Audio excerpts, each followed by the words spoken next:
नहीं होगी। तो ये धर्म होता है तपस्या। तपस्या माने अपने लक्ष्य की प्राप्ति के लिए कष्ट सहने की आदत। हम सत्संग करने के तो बहुत इच्छुक हैं, परंतु अगर हमारे एयर कंडीशन हाल में ही आके कोई सत्संग करा दे तब तो बहुत मजा रहेगा। और कहीं नीचे बैठना पड़ा, कहीं चल के जाना पड़ा, कहीं बम्बई में ऐसे सत्संग मिले हमको। उन्होंने कहा कि महाराज हमारे तो इसी कमरे में आके कोई उपदेश कर दे तो हम सुनने के लिए तैयार है, लेकिन जहाँ लोगों की सांस एक दूसरे को मिलती है ऐसी जगह में तो हम जाने को तैयार नहीं है। इसका मतलब हुआ सत्संग की इच्छा नहीं है। हो एक बार हमको एक सेठ ने कहा था, वो बम्बई की बात नहीं है, दूसरी जगह की है ना। तो देखो महाराज हमारे साथ कैसा है, हमारा शरीर स्वस्थ है, हमारी स्त्री सुंदर है, हमारे बच्चे ठीक ठीक बढ़ रहे हैं, पढ़ रहे हैं। अब इसमें आप आके कोई त्याग वैराग्य की बात कर दोगे तो हमारी बड़ी बनाई गृहस्थी बिगड़ जाएगी, है ना। तो इसलिए इसमें कोई सत्संग की बात यहाँ ठीक नहीं रहेगी, है ना। तो महाराज जिसके मन में मोक्ष की इच्छा ही नहीं है, ईश्वर प्राप्ति की इच्छा ही नहीं है ना, वो पैसा कमाने के लिए हवाई जहाज पर चढ़ के दूर से दूर जा सकता है, यद्यपि उसमें खतरा है। क्या? अरे बिल्कुल बाढ़ लग जाती है, हवाई का जहाज डूब जाता है ना, रेलगाड़ी का एक्सीडेंट हो जाता है। कितना खतरा उठा के आदमी विदेश जाता है धन कमाने के लिए। यदि मोक्ष प्राप्ति की, ईश्वर प्राप्ति की इच्छा हो गए तो उसके लिए थोड़ा कष्ट सहने को तैयार नहीं होगा। बाबा जिसके मन में जिस वस्तु की प्राप्ति की इच्छा होती है वो उसके लिए कष्ट सहता है। इसी कष्ट सहन को तपस्या बोलते हैं। धरती पर बैठो, थोड़ी धूप प्यास सहो, थोड़ी गर्मी सहो, और सह के भी यदि अपने लक्ष्य की प्राप्ति के लिए तुम कोई कष्ट ही सहने को तैयार नहीं हो तो तुम्हारे जीवन का ये लक्ष्य है, ये बात कैसे मालूम पड़े। और हरितोषणा 3 प्रकार के दुख होते हैं। एक तो आदि भौतिक होते हैं, रोटी नहीं मिली, कपड़ा नहीं मिला, मकान नहीं मिला, तो उसके लिए तो उद्योग करेंगे तो मिलेगा, तो लौकिक दृष्टि से उद्योग करना पड़ेगा तब मिलेगा। लेकिन एक आधिदैविक कष्ट होता है, सारे देश में ही है ना, भूकंप आ गया, क्या बोलोगे, इसका भी एक कष्ट होता है, आधिदैविक कष्ट होता है। और एक कोई खबर सुनी, कोई बात आई, मन में तकलीफ हो गई, एक आध्यात्मिक कष्ट होता है, एक आधिदैविक कष्ट होता है, एक आध्यात्मिक कष्ट होता है, एक आधिभौतिक कष्ट होता है। इनकी निवृत्ति के लिए तरह तरह के उपाय होते हैं। क्या समझते हो कि आप अपने सब दुख केवल भौतिक भोग से निवृत्त कर सकते हो? हम आपको बता सकते हैं, जिनको दुनिया में लोग बड़ा ऐश्वर्यशाली, शक्तिशाली, धनवान, भाग्यवान समझते हैं, उनके घर में ऐसी ऐसी तकलीफ है, आपको सब लोगों को मालूम नहीं होता है ना। हमको मालूम होता है, हमको केवल अपने घर की तकलीफ नहीं मालूम होती है, हमको दुनिया भर की तकलीफ मालूम होती है। तो ये जो बड़े बड़े धनवानों को भी दुख है, बड़े बड़े मिनिस्टरों को भी दुख है। आपको आश्चर्य होगा, ये जो बड़े बड़े मिनिस्टर होते हैं ना, उनके घर में कलश स्थापन होता है, उनके घर में ब्राह्मण बैठा के मंत्र जप होता है, उनके घर में पाठ होता है कि हमारा मंत्री पद बना रहे, और जब वो मंच पर बोलते हैं तो ईश्वर का नाम लेने में शर्माते हैं। तो बड़े बड़े घरों में संकट है, दुख है, और दुख से बचने का उपाय केवल भौतिक नहीं है। केवल धन से दुख दूर नहीं होता, कपड़े से दुख दूर नहीं होता, मकान से दुख दूर नहीं होता, केवल शराब पी के भूल जाने से दुख दूर नहीं होता, फिर नशा उतरेगा, फिर दुख आएगा। तो उस दुख को दूर करने के लिए एक ऐसा उपाय है, कि अपने हृदय में बैठे हुए भगवान को तुम संतुष्ट कर लो। वो हंसते रहे, वो मुस्कुराते रहे, रहते हैं तुम्हारे हृदय में। तुम उनको देखते नहीं हो, ये बात दूसरी है। वो तो जो अपने बहुत पास होता है ना, जैसे अपनी आंख की पुतली अपने को नहीं दिखती। आप लोगों ने देखी होगी अपनी आंख की पुतली, शीशे में देखी होगी। अपनी आंख से अपनी आंख की पुतली नहीं दिखती है। ऐसे स्वयं देखने वाले के पास जो बहुत सूक्ष्म औजार बैठा हुआ है, देखने वाला, दिखाने वाला जो बैठा हुआ है, तो उसको नहीं देख पाता है। ईश्वर हमारे हृदय में बैठा हुआ है, उसके साथ आप रिश्ता जोड़ो, नाता जोड़ो, संबंध जोड़ो, तो देखो आपके वो मुस्कुराएगा और आपका दुख मिट जाएगा। वो मुस्कुराएगा और आपका दुख मिट जाएगा। वो बोलेगा और आपकी बुद्धि आ जाएगी, बुद्धि आ जाएगी। वो आपको सुंदर स्वस्थ दिखेगा और आप सुंदर और स्वस्थ हो जाएंगे। आपके हृदय में ईश्वर बैठा हुआ है। यदि उसको आप संतुष्ट कर ले तो क्या होगा? साधनम प्रभवेत् पुंसाम वैराग्यादि चतुष्टयम्। वैराग्य, विवेक, वैराग्य। वैराग्यादि माने विवेक हो। ये संस्कृत भाषा की महिमा है। वैराग्य का जो आदि है तो वैराग्य आदि, वैराग्य से आदि ही वैराग्य आदि ही विवेक। वैराग्य का आदि जो है विवेक, वो विवेक आएगा। तो विवेक, वैराग्य, समदमादि साधन संपत्ति, सब संपत्ति जिसको बोलते हैं, और मुमुक्षा, ये साधन आपको प्राप्त होंगे। कब? जब आप अपने में रोकने की शक्ति, अपनी वासनाओं को रोकने की शक्ति और अपने लक्ष्य की प्राप्ति के लिए कष्ट और अपने हृदय का प्रसाद, अपने हृदयेश्वर का प्रसाद जब आप प्राप्त करेंगे तो आपके जीवन में विवेक, वैराग्य आदि सारे साधन अपने आप आ जाएंगे। अब आगे की बात है।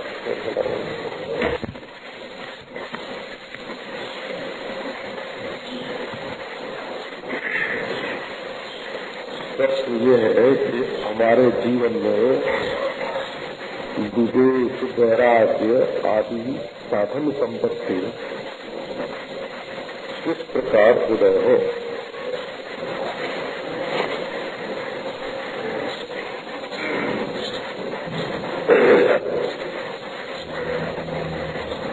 कोई भी वस्तु प्राप्त करने के लिए साधन संपत्ति चाहिए। कहीं जाना हो तो रास्ते के लिए चलना चाहिए, रास्ते का ज्ञान चाहिए, रास्ते में कोई विघ्न बाधा हो तो उससे बचने का उपाय मालूम होना चाहिए।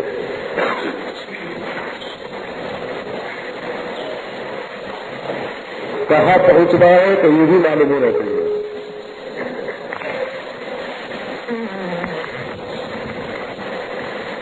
तो बिना साधन के कोई साध्य, कोई सिद्धि नहीं मिलती है। ये तो हमारे व्यापारी लोग हैं जो ऐसा सोचते हैं कि धन कमाने के लिए तो खूब काम करना चाहिए, लेकिन परमात्मा की प्राप्ति तो बिना कुछ किए ही हो जाती है।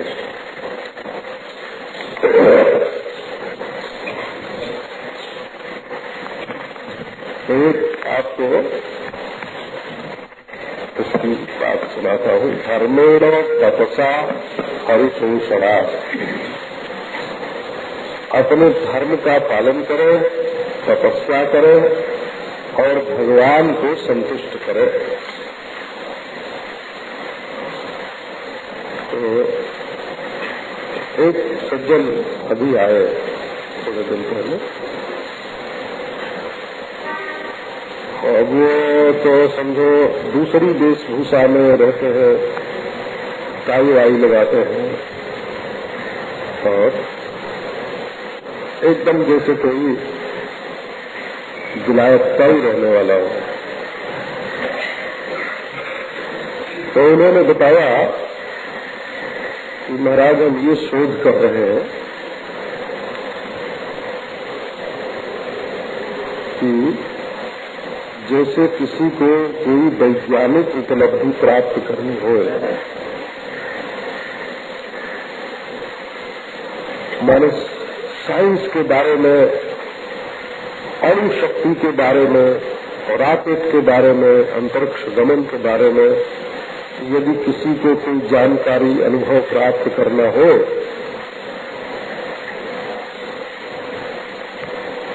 तो उसको राग द्वेष से बचना जरूरी है कि नहीं है? यदि वो किसी की मोहब्बत में मुब्तला हो जाएगा,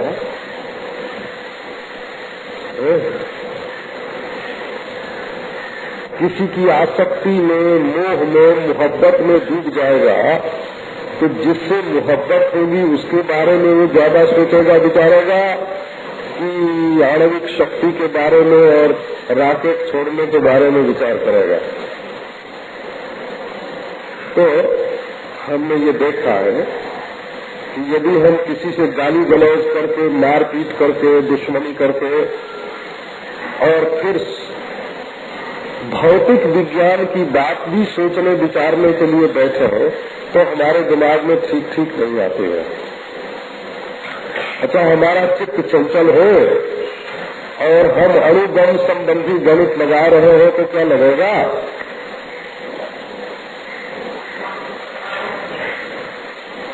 मनुष्य धन कमाने की युक्ति करना चाहता है और इधर घर में पत्नी रूठ के कहीं चली गई है, उसको मनाना हो, या किसी से दुश्मनी हो गई है, उससे बदला लेने का चाल हो, तो क्या वो अपना काम ठीक कर सकेगा? तो जैसे सांसारिक वस्तु की प्राप्ति के लिए या उसमें सिद्धि प्राप्त करने के लिए, लाभ प्राप्त करने के लिए और बातों की ओर से मन हटाना जरूरी है, इसी प्रकार ईश्वर के मार्ग में चलने के लिए भी और बातों की ओर से दृढ़ राग और दृढ़ द्वेष, मोह, इनसे छूटना जरूरी है। अच्छा, आप अपना नित्य कर्म न करें, लघुशंका लगी हो न जाए, शौच लगाओ न जाए, स्नान न करे, चाय न पिए और बैठ जाए आणविक शक्ति का, आणविक ऊर्जा का अनुसंधान करने के लिए बैठ जाए, तो क्या आपकी चित्तवृत्ति इसमें लगेगी? तो भाई, जब किसी को कोई वस्तु प्राप्त करना होता है तो उसको अपने नित्य कर्म पहले ठीक कर लेना चाहिए और हानि लाभ के बारे में भी थोड़ा अपने मन को बराबर कर लेना चाहिए। और एक बात और है, हरितोषवात, तुम अपना काम किसके लिए कर रहे हो?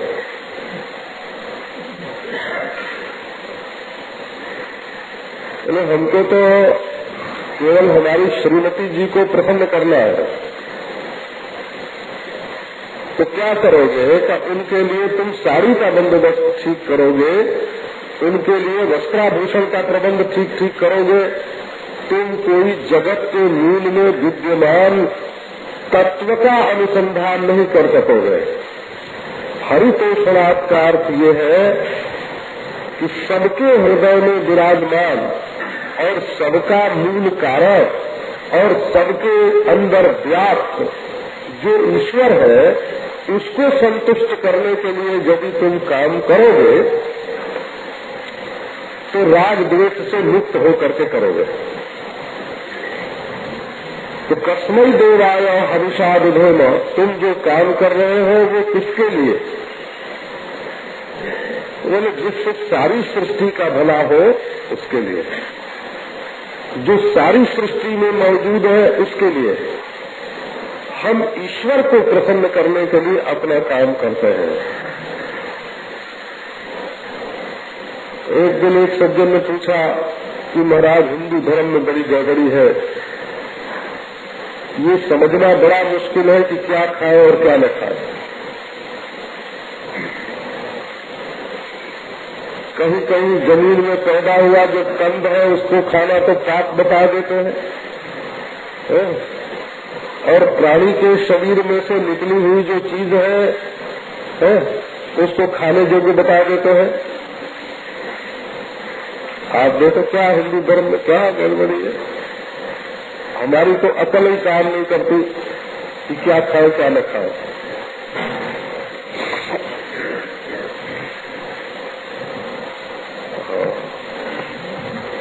मधुमक्खी का दमन तो खाते हैं,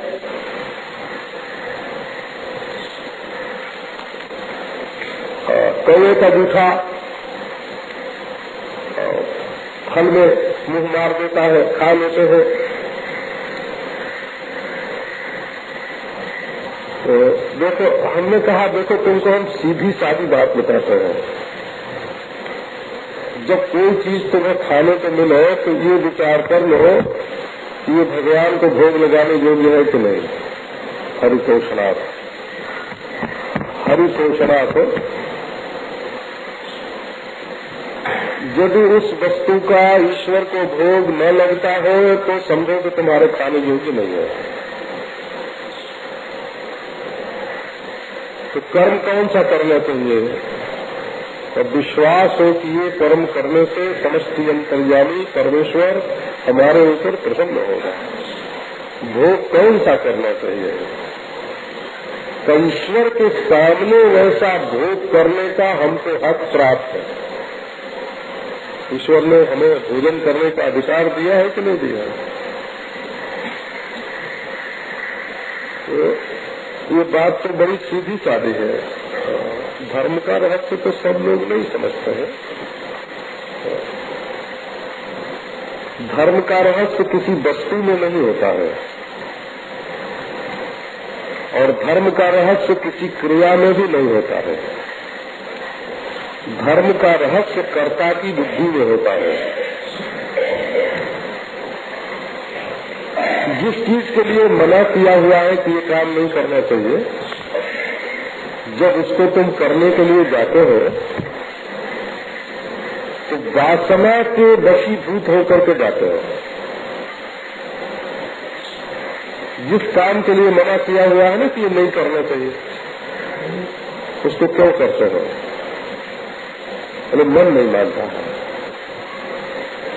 तो तुम अपने बुजुर्गों का जो विधि निषेध है, आदेश है, उसको तो नहीं मानते हो और अपने मन का हुक्म मानते हो।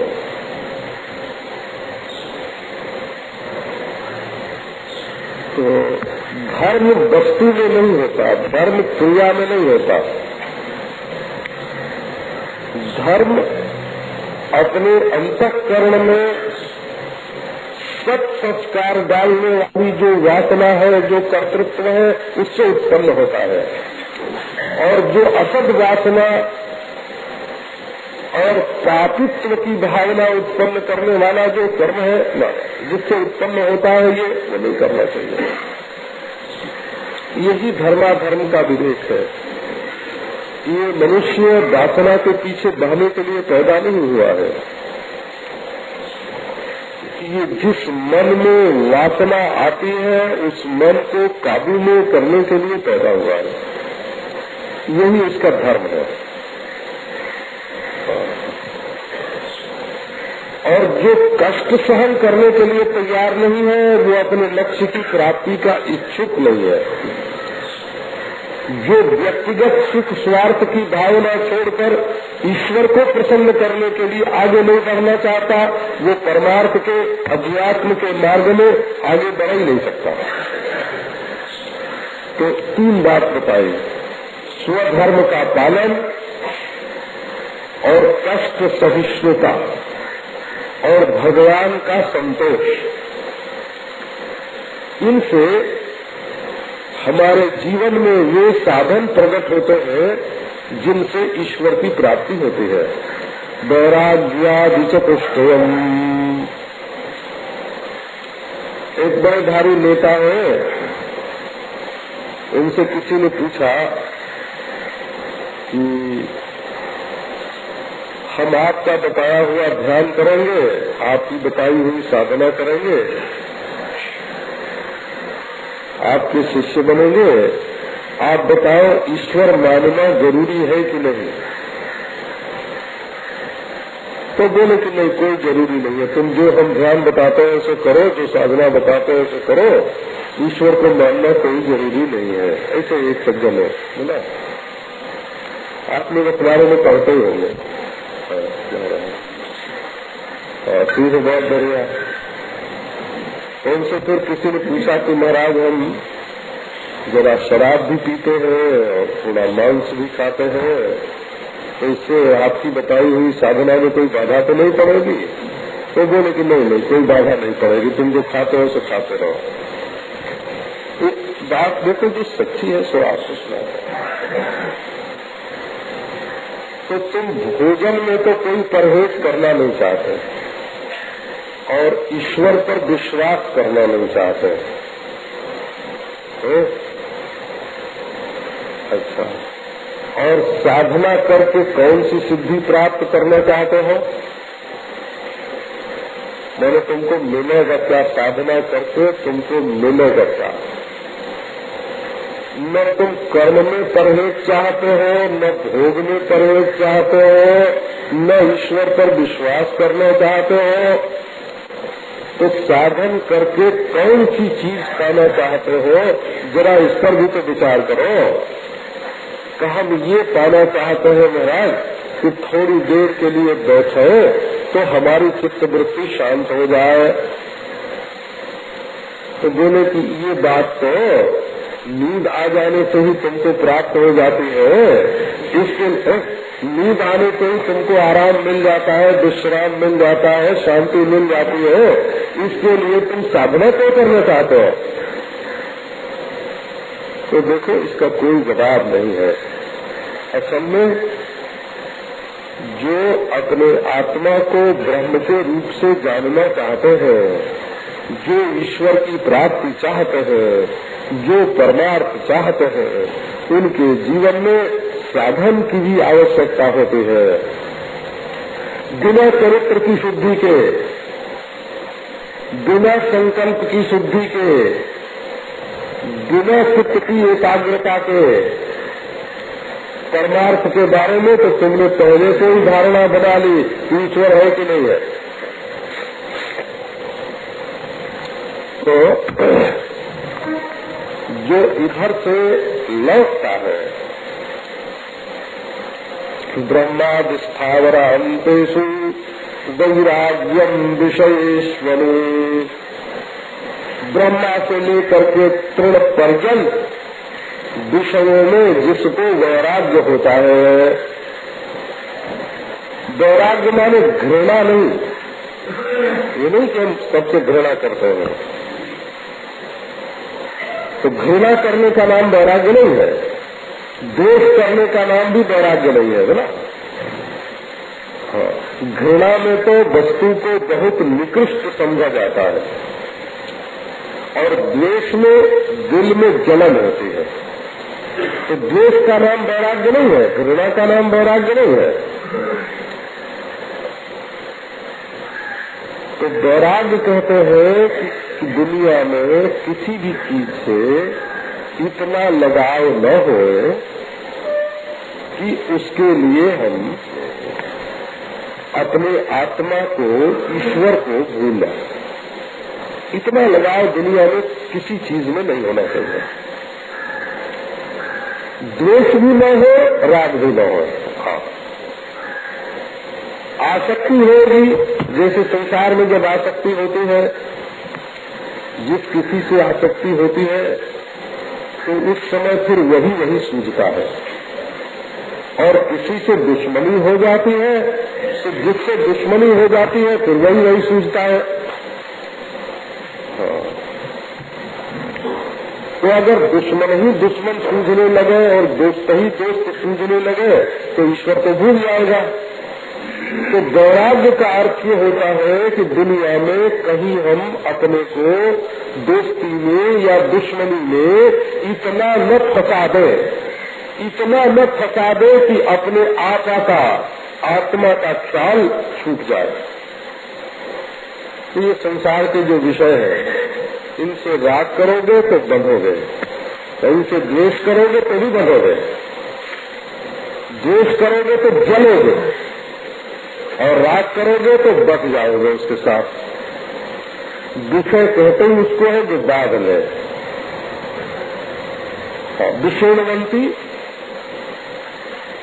जनान, जो लोगों को बांध ले उनका नाम विषय है। विषयंते जना एही ही, इनके द्वारा लोग संसार में बांधे जाते हैं। तो कहीं भी संसार में राग द्वेष न हो।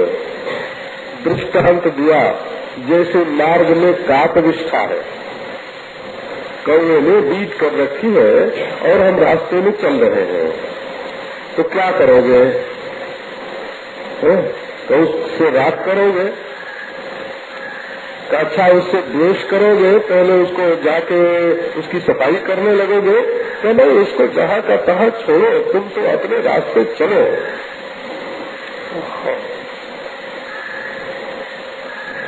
तो ये ऐसा वर्णन करते हैं कि हाथी चलता अपनी चाल से, कुतवा भुकत वाको भुकवा ले, तुम तो राम भजो जग लड़वा दे।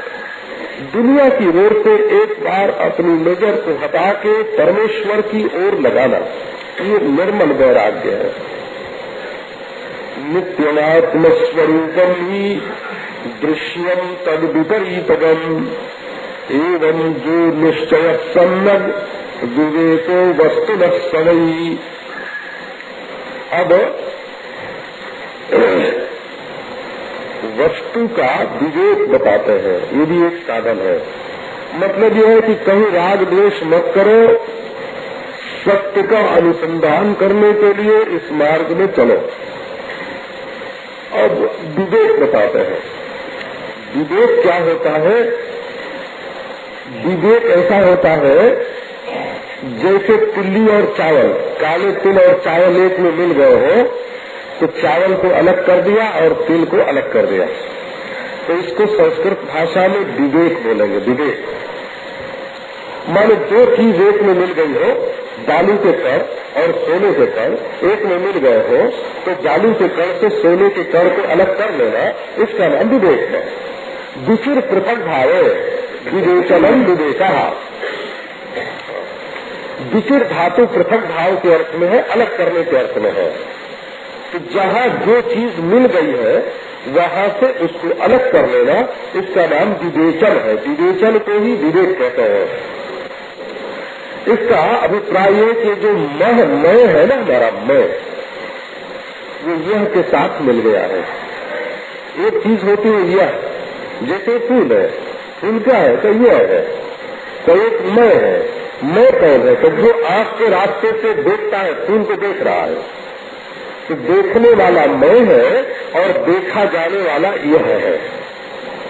तो जो मैं है वो यह नहीं है, और जो यह है सो मैं नहीं है। जो खड़ा है तो देखने वाला नहीं है, और जो देखने वाला है तो खड़ा नहीं है। इस अलगाव को बोलते हैं विवेक। तो आप अपने शरीर में देखो कि ये हड्डी है, मांस है, चाम है, विष्ठा है, मूत्र है। जो जो चीज इस शरीर में यह मालूम पड़ती है सो मैं नहीं है। नित्यनात्म स्वरूपम ही दृश्यम तद विपरीतम। दृश्य माने यह जो मालूम पड़ता है, और आत्म स्वरूप माने मैं, जिसको मालूम पड़ता है। देखो इसमें खुलासा बात यह है कि जो चीज मालूम पड़ती है तो जड़ होती है, और जिसको मालूम होता है वो चेतन होती है। मालूम करना ये चेतन का स्वभाव है, और जो चीज मालूम पड़ती है वो जड़ का स्वभाव है। तो ये आत्मक स्वरूप जो है ये नित्य है, यह मैं जो है ये नित्य है, और जो दृश्य है मालूम करता है ये नित्य नहीं है, अनित्य है। अच्छा, आपके घर में अब तक कितने घड़े आए होंगे और चले गए होंगे, लेकिन आप तो वही है। कितने गिलास आए, कितनी घड़ियां आई, कितने जेवर आए, कितनी साड़ियां आई, कितने कपड़े लगते आए, और वो सब अनित्य है, चले गए। मकान भी चले गए, हाँ, लेकिन आप तो वही है। अब इस शरीर में भी आप देखो, कई शरीर में कितनी चीजें आती हैं जाती हैं, और रोज आप रोटी खाते हैं, वो शरीर के भीतर आती है और फिर निकल जाती है। उसी रोटी से बनी हुई जितनी चीजें इस शरीर में है, हड्डी, मांस, चर्म, वो सब अनित्य है। एक दिन भोजन बनाते हैं, दोपहर को भोजन बनाते हैं, तो शाम को खाना पसंद नहीं करते हैं। शाम को बनाते हैं तो फिर दोपहर को खाना पसंद नहीं करते। क्यों? मैंने बनाया हुआ भोजन तो बासी पड़ गया, सड़ गया। उसी भोजन से शरीर में जो कुछ बनता है वो बनने वाली चीज भी सड़ जाती है, और मैं एक है। तो ये निश्चय करो कि जो जो चीज यह मालूम पड़ती है सो ये है, और मैं ज्ञाता हूँ। जो चीज मालूम पड़ती है तो दृश्य है, मैं दृष्टा हूँ। जो चीज मालूम पड़ती है सो अनात्मा है, और मैं आत्मा हूँ। अपने बारे में विचार करो। ये वस्तु का विवेक है, मानो वस्तु को ढूंढने की तरकीब है, वस्तु को ढूंढने की ये पद्धति है। वस्तु किसको कहते हैं? कि जो बस है, हाँ, जो बस है तो वस्तु, हाँ, जो हमेशा रहे। हाँ, ये जाने वाले हैं, ये मेहमान है। जो मेहमान है तो आत्मा है, और जो है, जो मैं है, जो हमेशा मैं ही रहेगा, उसका नाम आत्मा है। ये सब इस विवेक को सब धार्मिक संप्रदाय स्वीकार करते हैं, बोला। हाँ, ईसाई मुसलमान भी शरीर से जुदा आत्मा को मानते हैं, ये आप लोगों को मालूम होगा। तो मरने के बाद आत्मा रहती है, ये बात ईसाई, मुसलमान, पारसी सब मानते हो।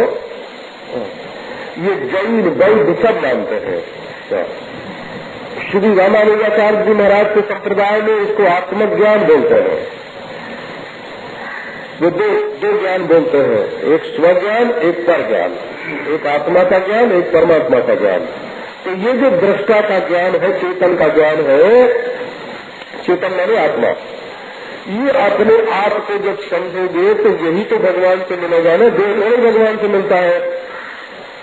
तो इसके लिए विवेक करना जरूरी है। श्री रामानुजाचार्य, श्री मध्वाचार्य, श्री वल्लभाचार्य, श्री निम्बारकाचार्य, श्री चैतन्य महाप्रभु, भास्कराचार्य, विज्ञान भिक्षु, न्याय दर्शन, वैशेषिक दर्शन, सांख्य दर्शन, योग दर्शन, मीमांसा दर्शन, वेदांत दर्शन, ये बात सब मानते हैं कि अपना जो आत्मा है वो इस देह से जुदा है। ये देह नहीं था तब भी आत्मा था, और ये देह नहीं रहेगा तब भी आत्मा रहेगा। जो लोग पुनर्जन्म मानते हैं उनके मत में भी देह से अलग है आत्मा। जो स्वर्ग नरक मानते हैं उनके मत में भी देह से अलग है आत्मा। जो लोग भूत प्रेत मानते हैं और उनके मत में भी देह से अलग है आत्मा। तो ये अपने आप को देह समझना ये अविवेक है, ये मूर्खता है। और अपने को देह से न्यारा समझना, अपने को देह से न्यारा समझना ये विवेक है। सदैव वासना त्यागः श्रमोरमिति शब्दतः निग्रहो वाच्य वृत्तीनां दम इत्यभिधीयते विषयोर्व्यपरावृत्तिः परमो परतिर्हिता सहनं सर्वदुःखानां तितिक्षा सा सुभावता। तो एक हुआ विवेक और एक हुआ वैराग्य। अब शांति, शम। शम का अर्थ है कि मन में काम क्रोध आदि दोष जो है वो ना आए। जरा भी अपने मन के खिलाफ सहने की ताकत नहीं है।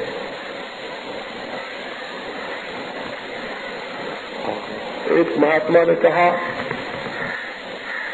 कि बिल्कुल मन में क्रोध आया ही नहीं, ये तो पत्थर की पहचान है।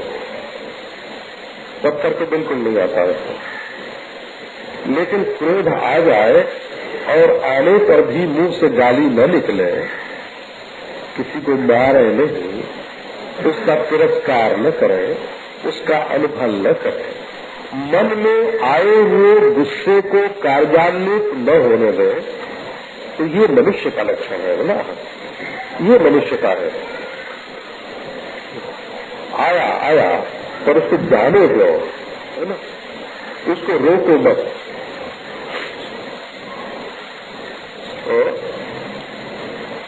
अब मन में शांति आ गई, तो शांति के बारे में आप ये समझो, काम आता है ना, मन में काम आता है, तो काम तो एक तूफान है, वो आदमी को उड़ा के ले जाता है।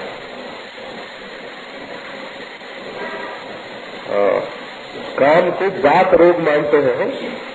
शंकराचार्य भगवान का एक दूसरा ग्रंथ है सर्वदर्शन संग्रह, उसमें बोलते हैं कि जिसके शरीर में पित्त ज्यादा होता है वो क्रोध प्रकृति का होता है, क्रोध आता है, और जो वातक प्रकृति का होता है उसके मन में काम ज्यादा आता है, जो कफ प्रकृति का होता है उसको लोभ ज्यादा होता है। कफ में लोभ है और वात में काम है और पित्त में क्रोध है। तो यदि शरीर रोगी रहा, मन रोगी रहा, तो रोगी आदमी क्या योगी होगा?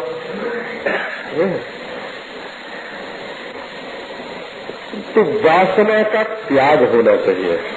अब उसके लिए देखो शांति, मतलब तुम्हारा स्वरूप समझो प्रेममय है, रसमय है। तुम्हारे स्वरूप की तीन विशेषता है। एक तो उसमें किसी के अनिष्ट की कारणता नहीं है। आप सीधे सीधे वेदांत का बिल्कुल व्यावहारिक रूप आपको वेदांत का लब्बो लबास आपको सुनाता हूँ। आप किसी के अनिष्ट के कारण नहीं है, न आप अपना अनुभव करें न दूसरे का अनुभव करें,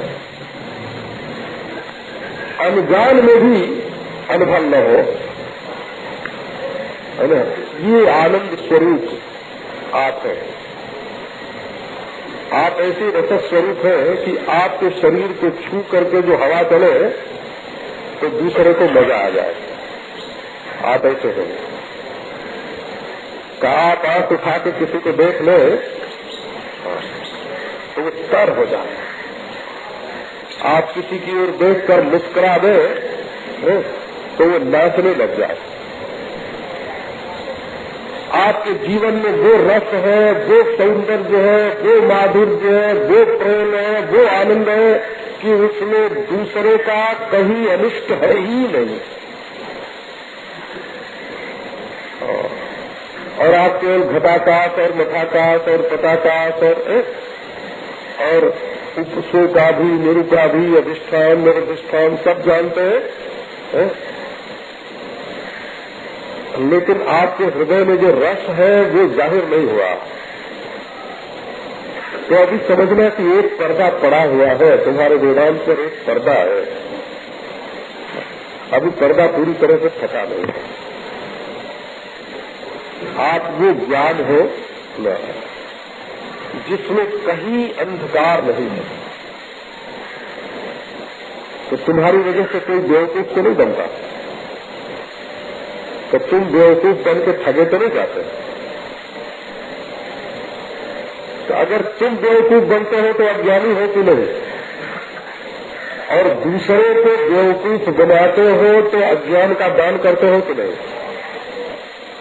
दूसरे को बेवकूफ बनाते हो तो अज्ञान का दान करते हो। तो तुम्हारे पास होता नहीं तो देते कहाँ पे?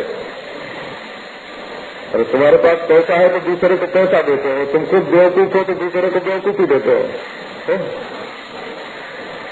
तो तुम वो प्रकाश हो जिसमें अंधकार का लेश नहीं, तुम वो ज्ञान हो जिसमें खुद में भी अज्ञान नहीं और दूसरे को अज्ञान देना भी नहीं। प्रकाश ही प्रकाश, ज्ञान ही ज्ञान, बुद्धि बुद्धि, समझ ही समझ। और तुम वो जीवन हो अमृत। तुम स्वयं मरते नहीं और दूसरे को मारते नहीं। तुम मृत्यु के दाता नहीं हो। अगर तुम्हारे अंदर मृत्यु है तभी तुम दूसरे को मृत्यु दे सकते हो। तो तुम स्वयं अमृत हो, अमर हो, और दूसरे भी तुमसे अमृतत्व ही लूट रहे हैं। तुम स्वयं प्रकाश हो और दूसरे तुमसे प्रकाश लूट रहे हैं, ले रहे हैं। और तुम स्वयं आनंद हो और सब तुमसे आनंद ले रहे हैं। तुम ऐसा सौंदर्य हो जो कभी बिगड़ता नहीं। तुम ऐसे माधुर्य, ऐसा माधुर्य हो तुम जो कभी कड़वा नहीं होता। तुम ऐसे सौकुमार्य हो जो कभी कठोर नहीं होता।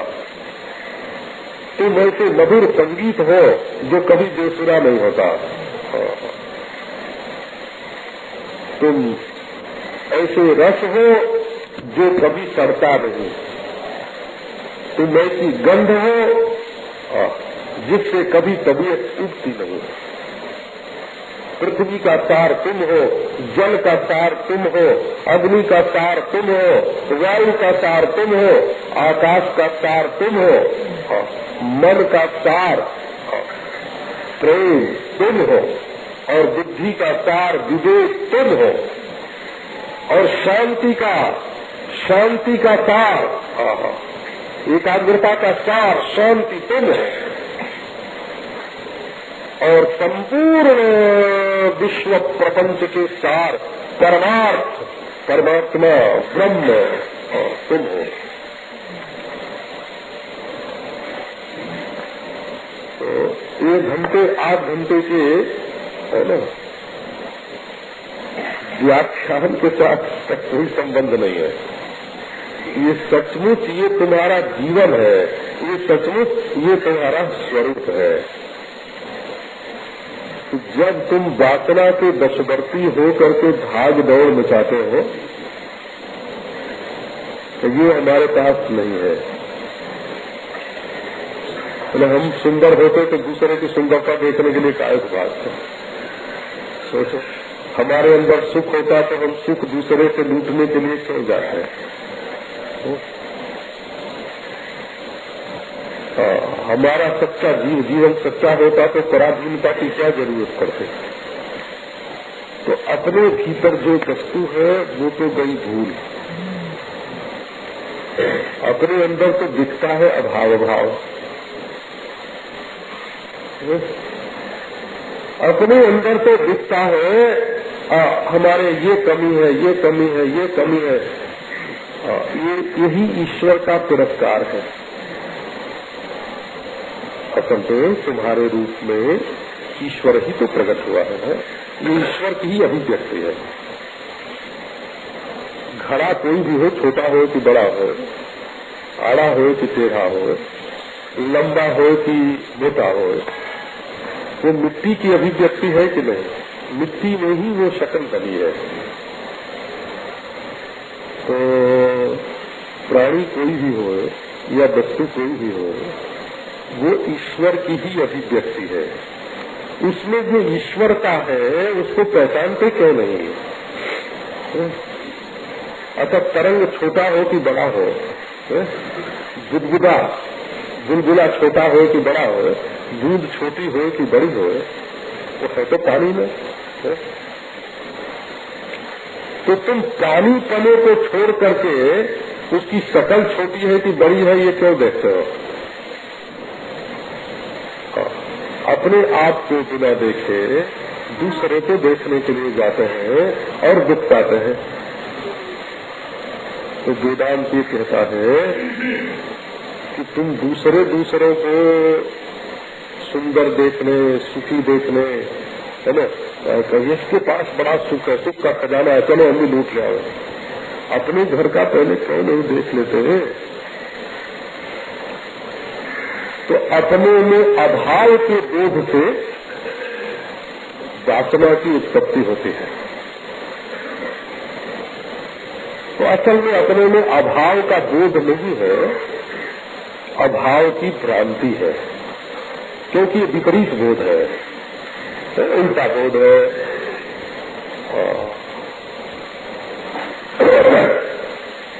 सबको समझते हैं, अपने को नहीं समझते हैं।